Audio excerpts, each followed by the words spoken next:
Transcription number 527. Get ready to write. Start. Sir, there are three factors connected with industrial relations.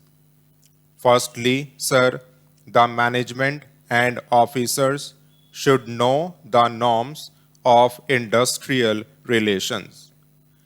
I do not find any training program for training how to deal with the staff or how to deal with problems expeditiously.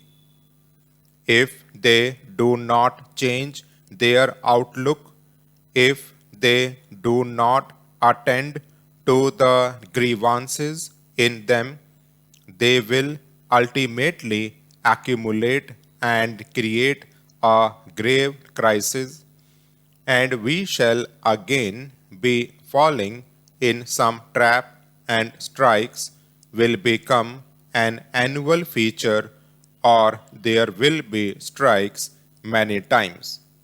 Secondly, sir, there are large number of unions.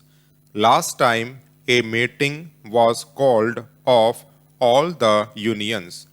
There are craftwise unions, station masters union, ticket collectors union, and so many others, and there is much scope for politicians and others to multiply unions because the occupations are 700 to 800. There are only two federations. The railways have not taken steps to eliminate multiplicity of unions. Unless this is done, there can be no concrete results. In order to make collective bargaining successful, I feel that the policy of industrial relations and industry-wise unions should extend to this. The scheduled castes and scheduled tribes want their separate union, and the tribal people also want their separate union in the railways. I feel, sir, that they must be completely banned.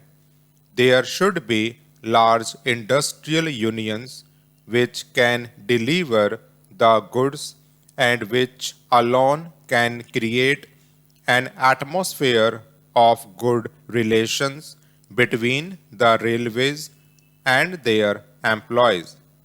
Sir, the third thing I would like to suggest is that they must find out the bottlenecks. But there is no attempt, there is no wage policy.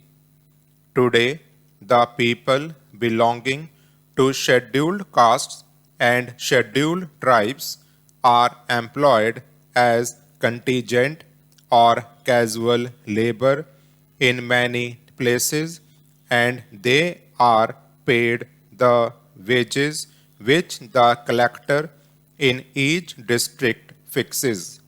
This contingent labor, consisting of 2 or 3 lakh people at different places, is paid 50% less than what regular employees are paid or what the All India pay scale is.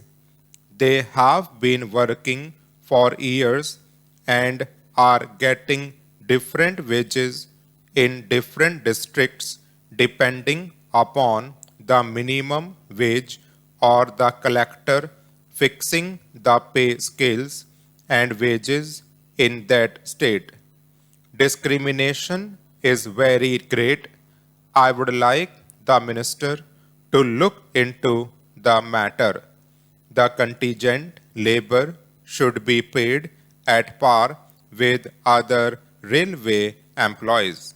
So another point which is very important is about the promises given by the railways at the time of strike.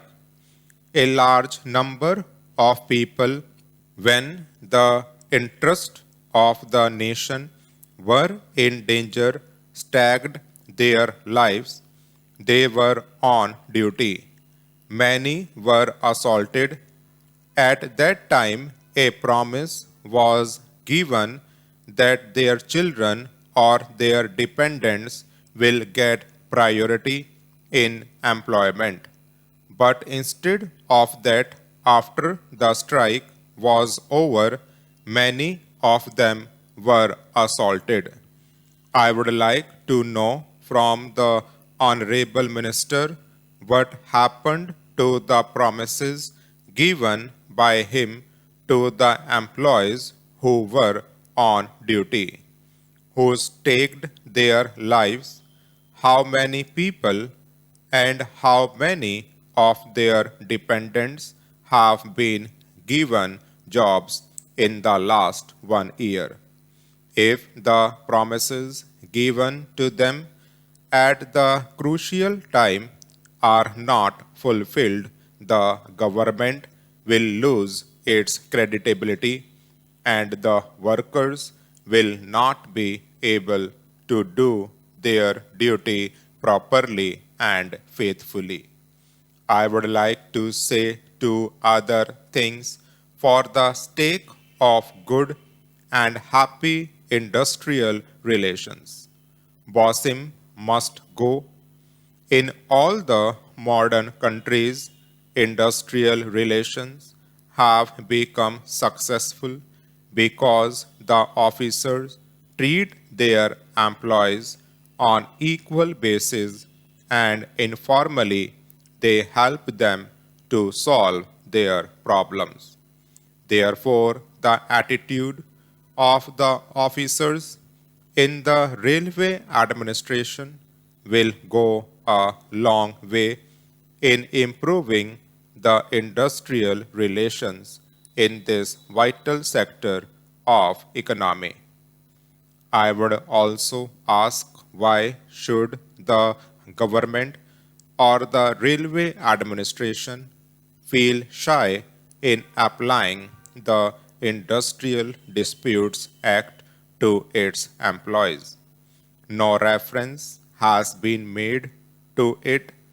Not a single question is referred for adjudication to the industrial tribunal or any machinery under the industrial law. Railways being the biggest transport industry, they should accept as a norm of industrial relations that their problems will also be referred to adjudication machinery available in our country.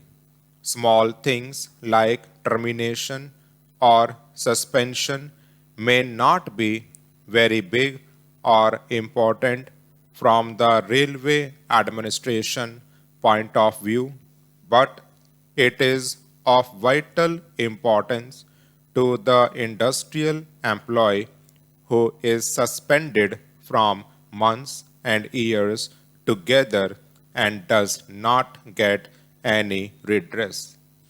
He has to rely upon the mercy of the deciding authorities. It may take 1 or 2 years.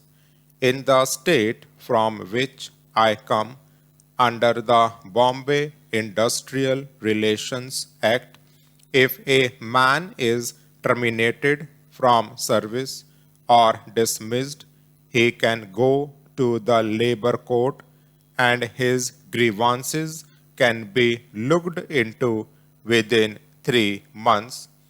If it is found that he has been wrongly dismissed, he can be reinstated.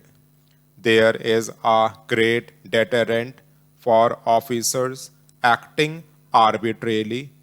I therefore suggest that norms must be laid down for industrial relations. Stop.